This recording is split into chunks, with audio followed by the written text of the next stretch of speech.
नमस्कार मित्रांनो, मी मारुती मोहनकर. मित्रांनो, शासनाच्या निराधार योजनेच्या व्यतिरिक्त राज्य शासनाच्या माध्यमातून राज्यातील विधवा महिला, निराधार, अपंग या सर्वांसाठी राबवल्या जाणाऱ्या अतिशय महत्वाची योजना म्हणजे संजय गांधी निराधार योजना. तर या योजनेसह श्रावण बाळ निवृत्ती वेतन योजनेच्या दोन्ही योजनेच्या संदर्भातील अतिशय महत्वाची अपडेट आज आपण या व्हिडिओच्या माध्यमातून पाहण्याचा प्रयत्न करणार आहोत.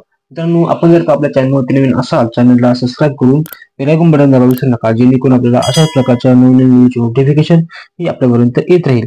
चला तर व्हिडिओला सुरुवात करूया. मित्रांनो, केंद्र शासनाच्या माध्यमातून कोणत्याही योजनेचे जे अनुदान आहे ते वितरित केले जात असताना तुमचे जे काही आधार संलग्न बँक अकाउंट आहे ते अकाउंट मध्ये वितरणासाठी मंजुरी देण्यात आलेली आहे. तशा प्रकारचे निर्देश हे प्रत्येक राज्याला देण्यात आलेले आहेत आणि आता याची जी अंमलबजावणी आहे संपूर्ण देशभरामध्ये सुरू आहे. याच पार्श्वभूमीवरती राज्यामध्ये राबवल्या जाणाऱ्या लाभार्थ्यांच्या अनुदानाची वितरण करण्याची जी काही प्रक्रिया आहे ती डीबीटी मार्फत करण्यासाठी मंजुरी देण्यात आलेली आहे.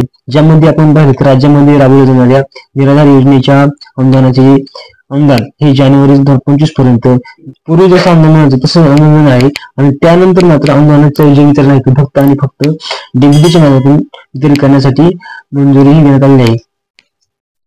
आणि तशा प्रकारच्या सूचना देखील प्रत्येक जिल्हाधिकाऱ्यांना जिल्हाधिकारी कार्यालयाला देण्यात आलेल्या आहेत.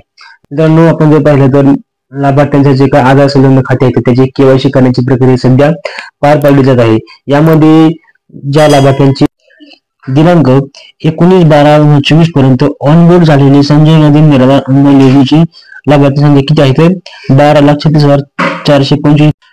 श्रावण बाळ राज्य सेवा निवृत्ती वेतन योजनेतील लाभार्थी संख्या ही 14,79,336 इतकी असून दोन्हीची मूळ संख्या किती आहे तर 27,15,791 एवढी आहे. आणि या लाभार्थ्यांना डिसेंबर 2024 महिन्याचे जे अर्थसहाय्य ते डीबीटी पोर्टलद्वारे त्यांच्या खात्यामध्ये जमा करण्यास मंजुरी देण्यात आली. करता 408 कोटी एवढा निधीची आवश्यकता आहे ते देखील त्या ठिकाणी सांगण्यात आले आहे. आणि ती रक्कम आता थेट डीबीटीच्या माध्यमातून सेंट्रलाइज करण्यासाठी वितरित करण्यासाठी मंजुरी देण्यात आली आहे.